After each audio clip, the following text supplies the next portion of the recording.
siya po yung misis po dun sa viral video na hinuli o sinita dahil po walang pang itaas. Ma'am Norieta, good morning po. Magandang umaga po. Opo. Magandang umaga din po. Opo, Ma'am Norieta, pwede ho bang pakikwento nyo ho muna kung paano po nangyari itong insidenteng ito? Anong anong oras, at ano po yung ginagawa ng inyong mister? Sige po. April 10, 10 a.m. po ng umaga yon. Opo. So April 10 nga po. Yung asawa ko is bumili po na muna ng mga gamit, yung mga simento, pero maaga pa po yun. Opo. So ang ginawa niya po, sa sobrang init nga po, naghukad po muna siya. So paglabas niya, yung mga manghuhuli po ng akala po ng asawa ko, yung magtatabi ng yung mga nakaparking. So Opo. nag-aabiso. Kumbaga, road clearing operation. Oo, tumingin siya. Ando naman din po sa may video. So, tumingin siya. So, akala niya yun na. Na po siya ng simento. Tapos, pumasok po yung mga barangay tanod at yung mga pulis. Pinaikutan po siya. Sabi po, titikitan daw siya at bawal daw po yung nakahubad. Sabi ko ng asawa ko, ang init sir, pawis na po ako, kaya naghubad po ako. Lumabas ako, lumabas na nga po siya, ayun, nahuli po siya. Tapos sabi po ng isang, ng manghuhuli, eto bueno mano. Yun po yung kaya po yung tenga ko, sabi ko, bakit huhulihin nyo, wala man lang kayong abiso, or wala man lang kayong mga, tawag nito, warning. So, yun lang po yung sinabi ko, kasi mali naman po talaga, iskinita na po itong sa amin. Kumbaga halos tapat na ng bahay ninyo, ma'am. Yes po.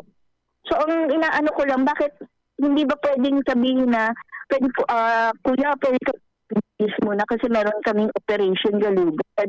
So, hindi na-trauma po yung asawa ko kasi sa sobrang dami po talaga ng piso. Kasi haba pa ng mga dala nila. Naka-Armalite, no? Armalite, Armalite, partner. Yes po. So, na-trauma. Ma'am, opo, magkano ho yung sinisingil po sa inyo? Pinikitan po kami ng 500 pesos po yun. Opo. Ano hong pangalan? Kilala niyo ho yung nag-issue ng ticket at yung nag-picture, pati yung nagsabi na buena mano to Pwede niyo ho bang pangalanan? Hindi po Hindi niyo po kilala? Nasa naman yun, Sa video? Nasa video naman po yun. Alam ko parang tinanggal na po yata sila. Ito po yung sa barangay, Ma'am Norieta. Suspendido lang po pala. Suspendido. Ayan. Opo. Ayun. Ma'am, kahapon po may statement po si SILG Remulla. Ang sinasabi po niya, siya daw po ay humihingi ng paumanhin at pupuntahan daw po niya kayo sa mga susunod na araw para personal na humingi ng paumanhin. Ano po ang masasabi niyo?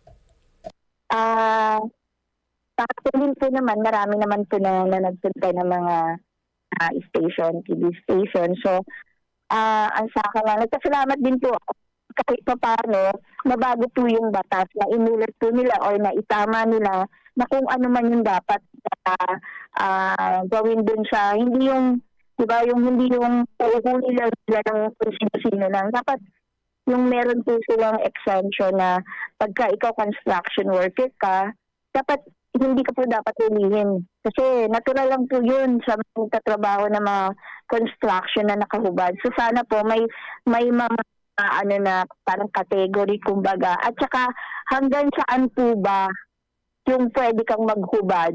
Hanggang labas niyo po ba ng bahay? Bawal na. Sana ini-indicate nila kung hanggang saan. Saka kailangan ko hindi po talaga basta-basta nanguhuli. Bigyan niya naman po ng warning, consideration doon sa tao. Diba? Kumbaga verbal warning muna, Ma'am Norieta. Kasi pag inulit mo, ibig sabihin nun, matigas na ulo mo, inulit mo, pinagsabihan ka na So matigas talaga ulo mo. Hindi ka natatakot sa batas. Okay. So yun yung gusto kong ipaano sa kanila. Huwag muna silang paano po yun pag wala kaming pera. Diba? 1 week lang daw po yun. Pag hindi nyo binayaran, bababaan kami ng warrant. Dahil lang sa nakahubad makahubad ka lang, bababaan ka ng warrant, napakalaking kaso na po ba yun? Diba kahit ikaw matatakot ka para babaan ka ng warrant. O so, Mm. at nagbigay din po naman ng pantubos ng ticket yung barangay captain po namin. Siya na po yung nag-provide ng 500 pesos na yun. Kumbaga, yung mga tauhan niya yung nag-ticket, sinisingil kayo ng 500, yung kapitan din yung nagbayad. Katalino naman ang nanalong mga barangay officials dyan. Opo, kaya nga po sila pinagalitan kasi nga umangal ako. Siguro kung hindi ako umangal, Correct. hindi Mhm. hindi po maitatama yung batas na yon. Kasi sabi nga po 'di ba ni Seth, may umangal kasi, Mhm. 'di ba? Mhm. Eh kung At walang saka, ma'am, umangal, Kung walang Yes, video, kung walang CCTV, di ba? opo, CCTV din po namin yan sa Opo. labas. Ma'am, yung sinisemento po ng asawa po ninyo ni Mang Johnny, ano ho yun? Sa bahay po ninyo o trabaho Sa po niya bahay ba? Sa bahay po namin, hindi na po kasi kumuha yung anak ko. Sabi po ng asawa ko, Kaya na siya na nila. lang daw para hindi na po naman magbayad. Kasi syempre, parang tulong na rin po namin kasi nakikitira lang din naman po kami dito sa bahay ng anak ko. Mm-mm. Mm-mm. Kaya Opo. tulong. Opo. Ma'am Norieta, kanina nabanggit mo na sana merong pong verbal warning bago manghuli man lang. Ang sabi po kasi ni SILG Remulla ay i-recalibrate daw po ang programa. Kung kayo po ang tatanungin, ano pa yung mas magandang, anong mga suggestion nyo para mas mapatupad ng maayos, mas maganda at walang nilalabag itong Safer Cities Initiative ng DILG? Sige po. Ang para sa akin lang po, kahit din sa mga minor, katulad din po ng mga minor, di ba, pagka hinuhuli sila, ang ipinatatawag is yung magulang para pagsabihan sila na wag na uulitin, di ba, parang ganon. Opo. So, ang sa akin po, tama po yung sa mga inuman Sa mga inuman, okay yun Mm-mm. Kasi doon po talaga yung cause ng away pag nalalasing or nawawala na sa katinuan. So okay na okay ako doon. Pero yung dress code po sana, ipatupad nila at hanggang saan po talaga pwede ka lang makapaghubad. Kailangan po linawin po nila yung sa sobrang init po sa panahon ngayon. Tayo nga ako nga po, pagka naiinitan gusto ko yung kumbaga parang Duster na magbra ka lang. na kasi sobrang init Totoo talaga. naman. Sobrang init. Diba? Mm-mm. So, ang sa akin lang po, hindi po talaga masama yung mga batas na ginawa nila. At ang po kasi, yung feedback po, nasisisi po nila si President. So, wala naman po kinalaman si President Marcos dito, no? So, nakakaawa naman po yung ating presidente. Ang sa akin lang po is, bigyan po nila ng warning yung tao. O kaya, sabihin po nila na kung meron po silang operasyon, pwede naman pong abisuhan na meron po kaming mga operation dito, nakahubad ka, pwede po ba umuwi ka, mag-ayos ka ng damit kung ikaw ay lalabas. Ganun po. Yun lang po yung sa akin. At hanggang saan mula sa kalsada, mula sa bahay nyo, na pwede kang maghubad. Or yung pang itaas lang ba? Yung mga lalaki kasi mahilig talaga maghubad. Di ba po? Mm-hmm. Opo. So, ang sa akin lang, hanggang saan po ba dapat? Kasi mga anak ko, mahilig maghubad. Dito lang naman po sa tapat ng bahay namin. Mahuli na naman, di ba? Mm-hmm. So, dapat po, ipaintindi po nila yon sa mamamayang Pilipino na hanggang saan.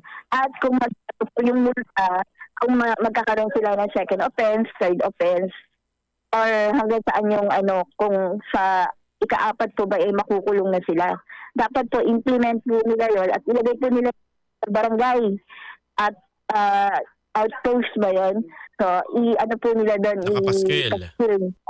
Ipaskil nila para alam ng tao na merong pag nahuli ka pala, malaki na yung yung fine mo kasi second offense mo na. Oo, tsaka sana may umiikot na may megaphone nag-a-announce, 'di ba? Kahit papaano, wala nang katwiran yung mga kababayan natin na hindi nila Hindi alam. nila alam. Oh, yes po. Katulad kahapon, may police na nag-megaphone na. O, di ba, mas maganda. Kasi alam na ng tao na bawal. Hindi yung bibiglain mo. Meron din po dito sa looban namin. Nakaupo po siya sa may harapan ng bahay Bahay niya, nila. dun sa may pintuan. Sa may pintuan po. Hindi po yun hindi na po nagreklamo yung kasi hindi sila nagsalita eh. So, May iba pa. tinawag po, May iba pa Ayun na po. tiniketan. opo, tinawag po siya. Nasa loob po siya ng bahay Nasa loob Nasa ng loob? bahay. Grabe Ako, naman. nasa ano lang nasa tapat lang po siya ng, kumbaga, nasa loob ng bahay pero nasa Pintuan. tapat ng pintuan. So, Trespassing na yun trespassing yun Alam nyo yung mga barangay Addition Hills na ano? Sir, hindi naman po pumasok. Hindi po sila pumasok. Kumbaga, tinawag. Tinawag para lumabas. Alam mo, yung mga taga-barangay Addition Hills, talaga pong yung mga utak parang na division, subtraction na ho sila. So, ayon na yon, hindi naman na po sila nagreklamo at nagbayad na rin naman po sila ng Kita mo nila, na. ng kasi nga po, para, di ba, yung mga maliliit na tao po kasi parang hindi po sila marunong magsalita. Hindi At hanggang pumapalag. maaari po, ayaw po nila talaga ng issue. So, ang ginagawa lang po nila, okay, meron akong kasalanan, so, kung ano man yun, bayaran ko na lang. Dapat ganun din po yung gagawin ko eh. Nag-rindi lang po yung utak ko kasi nga po, sinabihan ako na, huwag ka nang maingay kasi tinikitan na kayo. So, dun yung nag-init po yung ulo ko talaga. Opo, ma'am, baka pwede nyo alamin yung pangalan ng mga barangay officials po na nag-ticket po sa inyo para Wala. po... Ibig sabihin, hindi ho sila visible. Nanalo ho sila ng eleksyon pero hindi nyo pala nararamdaman. Actually po, hindi naman po talaga kami taga-Addition. Nakikitira po. Opo. Opo, taga-Bagong Silang po ako ng Bagong Silang dito sa may JRU. Taga doon po talaga kami. So, kinuha lang po kami ng anak ko kasi nga po, pabili po siya ng bahay dito. Opo. Pakitanong nga ho sa anak nyo kung binoto nila yung... hindi, joke lang ho, ma'am. Opo. Ilang taon na ho si Ma'am Norieta at si Sir Johnny? Pareha po kami 53. Opo. At nabalitaan ho namin, nagkaroon daw ho ng effect kay Sir Johnny itong Opo. pangyayaring ito. Paano po? Na-trauma po. Alam niyo po ba na kung napanood niyo yung interview niya kagahapon sa channel Opo. Channel Mhm. 7, naiiyak na po siya. Alam niyo bang gusto niya umuwi ng probinsya kasi natatakot. Grabe yung trauma. Kasi ma'am, kung ako naman may lumabas sa Kahit mga... ako din eh. Sa bahay Diba? namin na may mga Armalite. Oo, at saka ang dami partner, parang may ginawa kang karumalduman Oo, na eh. krimen, di ba? Sabi So nga... yun po, natakot po talaga siya. Kaya nga sabi ng anak ko, Papa, ba't ka matatakot? Sabi nga si mama nga na lumalantad para lang maitama yung mga batas, hindi natatakot eh. Siyempre, siya yung sabi ng asawa ko, ikaw ba naman paikutan ng mga sundalo, wala kang ginagawa, nag-ano ka lang ng simento, ikaw paikutan. Talaga pong hinarangan kasi siya. Opo. Pinalibutan po, no? Pinalibutan, kitang-kita po eh. Nakita naman po sa video. Hanggang dito po sa may pintuan namin, merong may nakaabang. Tapos dun sa gilid. Meron po talaga. Nakapaikot po talaga yan. So, sino ba naman hindi matutrauma? Sabi ko nga high blood yung asawa ko. Kung may sakit sa puso, siguro namatay na yan eh. Kasi, Diyos ko, sobrang dami po talaga ng mga pulis. At saka yung ang haba pa ng mga dala nila. Opo, okay. With that, Ma'am Norieta, maraming salamat po sa Sa inyong katapangan. sa katapangan po ninyo kasi kung hindi po kayo naging matapang ay hindi po ma-erase itong usapan na ito at hindi magagawa ng paraan ng ating mga otoridad para po ito'y i-recalibrate at Yes. ayusin ang pagpapatupad. Opo. At siguro po baka kung dyan na ho kayo mamamalagi sa Barangay Addition Hills, baka pwede ho kayong magpalipat po dyan ng rehistro para po sa susunod na barangay at SK elections, iboto nyo ho yung kalaban nung humuli sa asawa po ninyo. Hindi po. Ayoko dito. Magulo pong barangay na to. Ma'am, Doon na lang po kami sa maglilipat na si bagong ma'am. silang. Opo. Tsaka, Babalik na Bagong kayo silang doon. po Sa talaga. Caloocan yun, ma'am. Tama ba? Hindi po. Mandaluyong din. po Mandaluyong yun. din. Ang daming bagong silang kasi ano. Oo, maraming ang bagong silang. Dito po yan sa may sa Rizal University. Sa may JRU. JRU. Opo. Yes Okay. po. Taga dyan po talaga kami. Opo. Tsaka ma'am, pagka gagawi ako dyan sa Barangay Addition Hills, medyo mabaho po yung highway. Laging nasusunog yan, di ba? Yung lugar na yan. Opo. Ano po actually yung nahuli ng mga construction worker, yun po yung mga nasunugan. Ay, Ah! naman. Oh, kumbaga po, tiniketan din. Yes po, may mga ticket din po sila. Ay, syempre, gumagawa nga po sila ng bahay, di ba? Opo. Ako naman, Doble dabog ay, naman matikitan din po sila. Matikitan din po sila. Opo. No? Opo. Yung mga barangay chair, mga barangay officials niyo po dyan, may pagkabobo po, no? Ay, hindi ko po alam. Sabi ko Opo. nga po dun sa sa reporter, dapat po, di ba, pag mag-operation sila, meron po talaga dapat kasamang barangay official. Mhm. Ay, yung time na yan, puro feedback lang po at saka police. Dapat po talaga, kasi po sa bagong silang, bago po sila mag-operation, may kasama po talagang barangay official. Yung katulad po ng mga kagawad. So, Sino ho ganun po yung din mga sa Manila. sino ho yung mga naka-uniforme po na may Tiger City sa likod? Yun po yung para Ano po? Ano po pangalan? barangay tanod, ganun. Taga-barangay Hindi na na. Opo, hindi naman po namin na tinignan kung sino po yung yung may naka-ID po sila pero hindi na po namin sila tinignan kasi nga hindi na po yung ko na wala, parang maliit pagka maliit na tao ka, wala kang karapatan magsalita. Kaya nga po sabi ko, opinion namin to, wala po akong pakialam kung marami kayong pinagbabawal. Ang sa akin lang, marinig nyo kung ano man po yung opinion ko. So, yun lang po yung sinabi ko doon. Nag-viral pala. Kaya Which is nabago tama yung naman. Opo. Ma'am, opo, tama po yan dahil hanggat mananahimik tayo, no, yung mga inaapakan. Kakayan-kayanin lang Opo, tayo, opo. di ba? May we know po, ano pong hanap buhay po ni Ma'am Norieta? Wala po. Meron po ako dito maliit na tindahan. Pero yung asawa ko po talaga is totally walang trabaho. Opo, kumbaga po nagsasari-sari store. Ma'am, salamat po Thank sa you inyong po. katapangan. Yes, po. Ingat po Yes, palagi, po, maraming ma'am. maraming- God bless. Yes po. Thank you. Opo. Tsaka wag na po kayo dyan. Balik na ho kayo sa bagong silang. Wag na ho dyan sa Barangay Subtraction Hills.